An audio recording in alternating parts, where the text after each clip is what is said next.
Hey Emily, it seems like our company's sales performance has been underachieving. Is everything okay?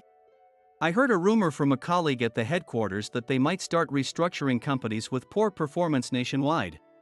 So I'm a bit worried. Really? Is that so? It would be great if we could all come together to find a way through this. To overcome this crisis, the cooperation of everyone is necessary. It's up to me, Emily, and all the other colleagues to work together as one. I'm John, 35 years old. So this is the company I'll be working for from today. I entered the subsidiary's entrance with a bit of nervousness.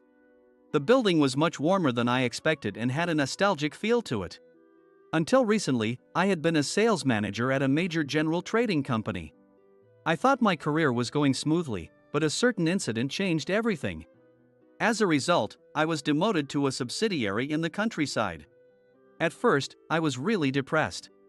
But the subsidiary's business involved using local specialty products for food enterprises.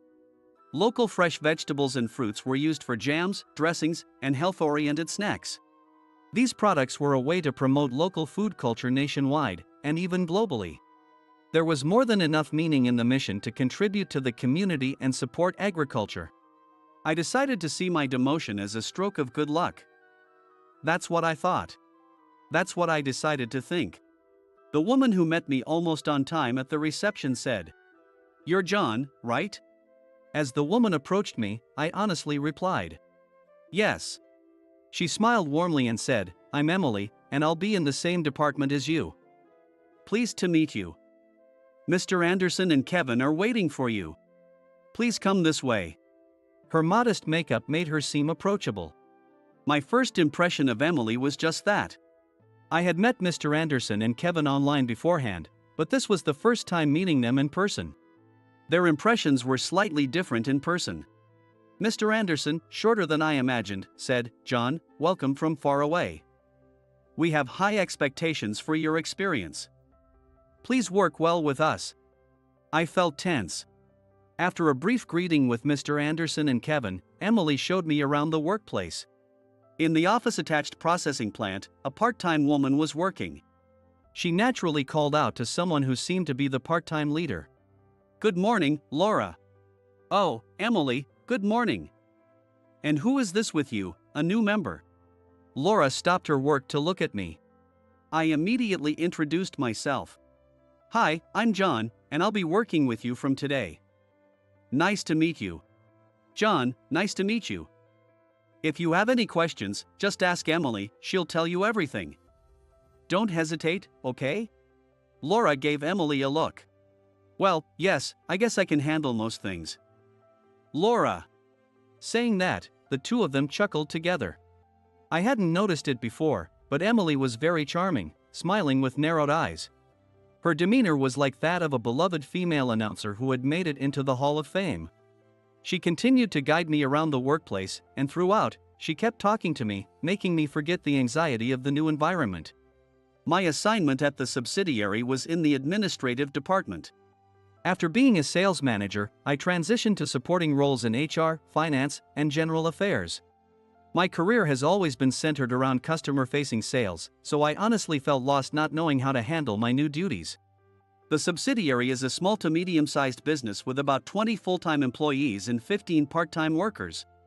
Though the number of part-time staff can change depending on how busy we are. Including me, there are 4 people in the administrative department. Kevin, Emily, and one person who recently went on maternity leave. I am filling in for the employee on maternity leave. The roles in HR, finance, and general affairs aren't clearly divided. So I need to learn a bit of everything. I went through the manuals given to me, creating a list of questions to clarify any uncertainties. It felt like I was a new employee all over again. Emily has a girl-next-door charm that's very approachable. While she's not flashy, her smile brings comfort. She readily answered the questions I had compiled, and our conversations often included lighthearted chats. Her soft voice and the thoughtful gestures she occasionally showed were reassuring. From the first time I met her, Emily somehow became a person of interest to me. She kindly spoke to me as I navigated through the unfamiliar environment. "John, if there's anything I can help with, please don't hesitate to ask." Whenever I paused in my tasks, she was proactive in offering support and teaching me the ropes of the job. When I started to get the hang of my job, we received a request from a public agency to check the status of our labor insurance enrollment. It seems to be a task the administrative department handles annually, and it was previously managed by the employee who is now on maternity leave. But Emily had taken it over. One evening, as I was doing overtime on a different task, I glanced over at Emily's desk and realized she was still working too. The way she was focused on the documents was memorable. "Emily, you're still here? Are you okay?" By this time, I had become comfortable enough to speak casually with Emily. "Yes, I'm just gathering some missing data for the labor insurance report. It's my first time handling it, so I'm following the manual." "Really? Is there anything I can help with?" I was working on another task, but it was almost finished. Intending to help her, I called out to her. "Thank you, but I should be fine. It's better if I do this task alone to make sure it's done correctly." "You must be tired from the overtime, John. Don't worry about me and feel free to head home. The deadline is tomorrow, so I'll make sure to meet it." She showed me a thumbs up and smiled as she responded. Trying not to disturb her, I finished my work and went home. The next morning, I asked her, "How did the work go yesterday?" "I managed to finish it just in time for the last train." "It took quite a while." She looked more tired than usual. It was a moment when I truly realized how earnestly and wholeheartedly she dedicates herself to her work. As we often talked about our work, the conversation naturally shifted to the challenges and difficulties of our jobs. Work can be tough, right? I've hit quite a few big obstacles in the past myself. She paused thoughtfully before slowly starting to speak. "Actually, I have too. I experienced an unexpected failure in a project once." "Really? I thought you always handle your tasks so cautiously. I couldn't imagine you making a big mistake." Her work had always been well prepared and meticulous. While there were minor slip-ups, I couldn't imagine her making any major mistakes. "Of course, it happens. When we were starting a new welfare project, I made a huge estimation error, which delayed the project significantly." "Wow, that must have been tough. Were you okay?" She looked out the window and smiled a bit sadly. "It was really hard at first. I faced severe criticism from stakeholders, and there were times when I lost confidence in myself." She picked up her coffee cup and slowly stirred it as she continued. "But even those failures ultimately became valuable experiences. They taught me the importance of risk management in planning and execution." "That's so like you, Emily.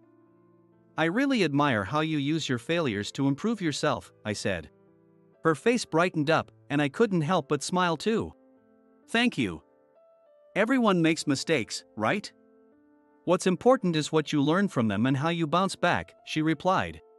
"Yeah, hearing you talk about it, I'm reminded that I need to do my best in this new environment too." "Thanks, Emily." She looked at me with kind eyes and smiled warmly. "You'll be fine, John. Let's keep working hard together." "Thanks," I responded.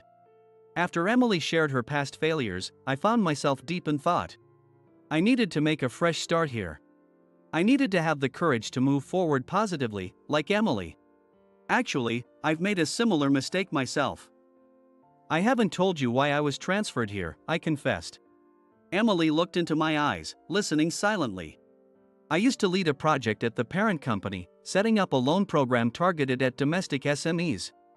The aim was to find SMEs that were struggling financially but had potential, and to help them expand their business. The old general trading firm used to import various products from around the world and then sell them globally, but nowadays, with changing times, it's not just about trading but also investing, providing services, and even financing," I explained. "So, it was a project to save companies like ours, right?" "That's impressive, John," Emily responded, showing genuine interest.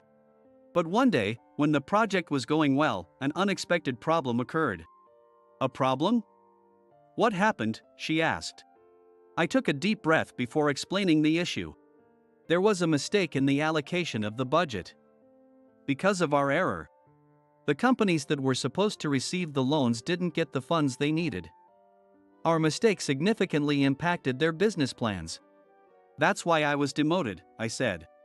She looked surprised at first but then gave me a warm look. But it was you who started that project, John. One failure doesn't define everything. You've also built up a lot of effort and achievements. She reassured me. Hearing that from you somehow makes me feel saved. Thank you, Emily. Sharing past failures felt like exposing my vulnerabilities. I might not have talked about it in the past. But I'm glad I talked to Emily about it. I truly felt that way. It would be great if we could continue to take on new challenges together. I want to be there to support you, too. She said, her voice cheerful and encouraging. Just having you by my side gives me enough courage, Emily. Thank you, I replied. That day, I felt like we understood each other better. It was a moment that deepened our relationship further. At some point, a sales report came in from the sales department. The revenue was decent, but the trend was flat. For the second consecutive year, the sales target was unmet, and the profitability was declining, a worrying situation. Hey, Emily. It seems like our company's sales performance continues to be below target. Are we doing anything about it? She looked into my eyes as she answered. Yes, it seems so. We're nowhere near the budget targets. Mr. Anderson and the sales department are trying to develop new customers. But it doesn't seem to be reflecting in the performance. She replied, her voice calm but without a smile. I heard a rumor from a colleague at the headquarters that they might start restructuring companies with poor performance nationwide. So I've been a bit concerned, I added. Really? Is that true? She asked, unable to hide her surprise. There might be changes in the upper management or downsizing before that. Either way, it will affect everyone's jobs here. And it could negatively impact the local farmers too, I explained. She nodded worriedly as she listened to me. That's true. This company is very important not just to us but also to the local farmers. I wonder if there's a way to turn this situation around. Instead of leaving it all to the sales department. It would be great if we could all come together to find a way through this. She responded firmly to my words. I love this company, including the part-time staff. The local farmers are kind, and I absolutely want to protect this. I don't know if I can be of much help, but I want to do my best alongside you, John, she said. We vowed to help each other and move forward together, finding a solution. In order to overcome this crisis, the cooperation of everyone is necessary. Emily and I, along with all the other colleagues, must work together unitedly. Emily has really excelled in the administrative department. For example, she's been advancing the digitization of documents, reducing the amount of paper used. This has improved efficiency by shortening the time needed to search for information and has helped cut costs. Although the savings might seem minor, I believe it's all about individual awareness. Kevin, are you printing that? I'll share it in the folder, so please look at it on the screen. Kevin was reluctant, but such shifts in mindset are bound to pay off eventually. But all my efforts alone aren't enough to improve the company's overall performance. Hearing this, I could tell how much Emily cared about the company. She perfectly manages her duties and yet aspires to achieve greater results. She looked a bit disheartened as she glanced at her desk. I have my limits too. It's so frustrating. I approached her to offer some encouragement. Look, Emily, just having you here has already changed this department a lot.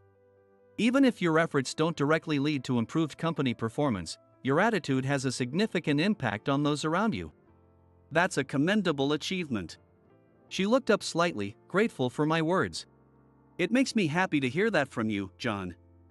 Please let me know if there's more I can do. I want to do my best for this company. With someone like her around, I truly believe we can overcome this situation. I had been secretly developing a tool without telling Emily. Actually, Emily, I used to work in the IT department at the parent company. The general trading firm encouraged job rotation to equip colleagues with various skills, and as part of that, I spent my first 5 years in the IT department. She looked surprised. Wow, I didn't know that. So that's why you're strong in IT. Though I hadn't intended to show off my IT skills, I continued with a smile. Well, you could say that. Even after I left the IT department, I continued studying on my own. That knowledge might come in handy now.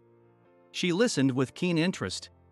I've noticed that some of the business processes here take too long. But with the knowledge I gained from my studies, I think we could improve them somewhat. Really?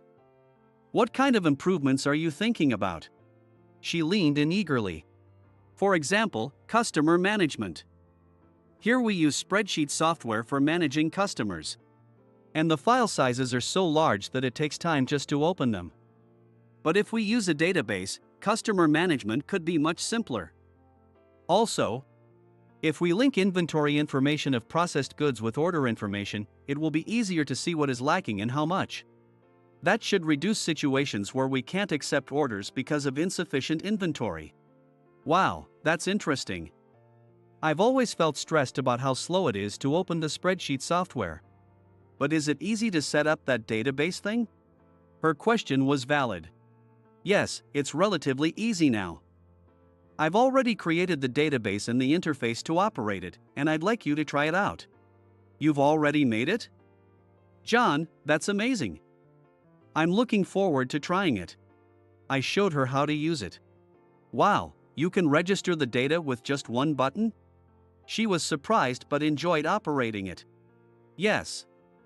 If everyone uses this, something that took a week from order to shipment could now be done in an hour. I spoke with confidence. That's incredible. Who are you, John? Her eyes sparkled, and her words seemed filled with respect. But there's one potential issue. Whether the part-time staff and the sales department colleagues will use this screen. They might resist changing the way they've been accustomed to. Leave that to me. I'll talk to the part-time leader, Laura, and the sales department. If using this tool makes our jobs easier, it would be a waste not to use it. Emily agreed with my proposal and immediately started convincing the stakeholders. Thanks to the trust she had built up, everyone readily agreed to use the tool. A few days later, when I visited the processing plant, Laura, the part-time leader, approached me. John, I heard about it. You made that tool, right? It was a bit of a hassle at first. But now it's great because I can see at a glance how much of each product to make and when. Thank you. I was glad to see it being used. There was one more thing I needed to do. A strategy to increase sales. I discussed it with Emily. Emily, there's one more thing I want to try. How about advertising on social media? You know our company sells products through our website and online store, but we haven't used social media yet, right? I think it can reach a much broader audience than our current methods, especially for targeting the younger generation. Emily looked surprised and responded. Advertising on social media is perfect for today's era. It might make our products known to a lot more people. I have a friend who's active on social media, so I'll ask about how to do it. I could tell Emily was excited about my proposal. Thanks. It's reassuring to have someone with connections. Our company's strengths in health-oriented products and specialties should appeal to people interested in those areas, I said. Indeed. We should propose this to the sales department too, she agreed. With her advice, I went ahead and made the proposal to the sales department. I prepared the presentation materials myself and presented them. The sales department was initially apprehensive about my proposal, but Emily's support had a significant impact. Eventually, Emily's enthusiasm convinced our colleague, Kevin, and even moved our president, Mr. Anderson. Moving Mr. Anderson was no small feat. It made me realize once again how amazing she is. Thus, the company decided to start advertising using social media. Emily learned the specifics of social media broadcasting from her friend. We focused on connecting with our audience through social media. Initially, everyone was skeptical about the impact on sales, but when a certain influencer promoted our products, our sales dramatically increased. We immediately caught the increase in orders thanks to the database system we had built. We managed to prevent stock shortages by increasing part-time staff and coordinating with farmers. Our proposal began to gain support from all our colleagues. Everyone agreed with the idea and showed a united front in their efforts. Seeing everyone's reaction, I'm really glad I made the proposal. Including Emily, everyone is working on it positively. It should certainly reflect on the overall company performance, I mentioned. Yes, I think so too. I feel like everyone's demeanor is changing, Emily replied. The company's atmosphere started to change distinctly. 3 months after implementing our proposal, during the monthly sales report, the performance had clearly improved. Using social media for advertising opened up new customer demographics and increased operational efficiency through data centralization. Our efforts directly contributed to an increase in revenue. Emily spoke to me with a smile. John, did you see the sales report? Your proposal has changed the company. It wasn't just me. It was possible because of your support, Emily. I truly believe that, I replied. The successful project not only transformed the company's atmosphere but also gave me new confidence. After recovering from a previous setback, I was now able to look forward to the future with optimism. Without you, John, the company wouldn't have changed this much. I'll continue to work hard and contribute to the company, inspired by you. Emily said. Your attitude is also a great motivation for me, Emily. Let's keep working hard together, I responded. In the following months, profits continued to rise. Looking at the annual revenue, our growth rate was the highest among all the group companies. Everyone's change in mindset led to actively bringing and implementing various ideas and improvements. That was when I received a call from our parent company. John, who was that call from? Emily asked, probably curious about the rare call to me. Oh, it was from a former boss at the parent company. They've heard about our performance improvements and asked if I would come back, I explained. Wow, that's incredible. But what will you do, John? She asked, a bit anxious. I turned it down. The job at the parent company was appealing. But the importance of human connections I've experienced here feels more valuable to me now, I answered. After a moment of surprise, she smiled happily. If that's your decision, John, then it must be the best one. We are also reassured by your presence, she said. The job at the parent company was indeed challenging. However, I find the warm relationships here far more important than the competitive and political maneuvering I experienced there. I truly believe that from the bottom of my heart. I'm truly relieved to hear that. Please continue to work with us, she said with a bright smile. She still has that adorable smile. I chose not to return to the parent company because I want to cherish what we've built here. Because I want to keep seeing Emily's cute smile and her brightness, always. I thought to myself again. That evening, I asked her to meet me alone because I wanted to talk. Emily, actually, there's something important I want to discuss with you. A lot has happened since I came here. But the biggest change for me has been meeting you, I said. Really? I paused before continuing. Because you were here, I could stay positive even after being demoted. It was because of you that I came to love this company and wanted to save it. There have been many challenges I've overcome thanks to you. So, I have a favor to ask, I told her. Emily looked surprised but was staring intently into my eyes. Emily, will you marry me? I want to be with you in the future too. I want to keep seeing your smile. I feel like I can face anything as long as you're with me, I proposed. Tears welled up in her eyes, and for a while, she was lost for words. However, she soon smiled gently. Yes, I'd love to. I can be happy with you, John. I really enjoyed working on improvements with you. And John, you were so cool. I look forward to continuing our journey together, she accepted. At that moment, my heart was completely fulfilled. We looked deeply into each other's eyes, feeling hopeful and happy about the new life that was starting. 2 years had passed since then. Our company continued to improve its performance, and recently, we received a special award for business innovation from the parent company. There have been frequent interviews from the parent company's public relations department. And our management department has been busy handling them. We were surrounded by congratulatory messages. Emily, thank you for today. I never imagined we could have our wedding surrounded by everyone like this, I said.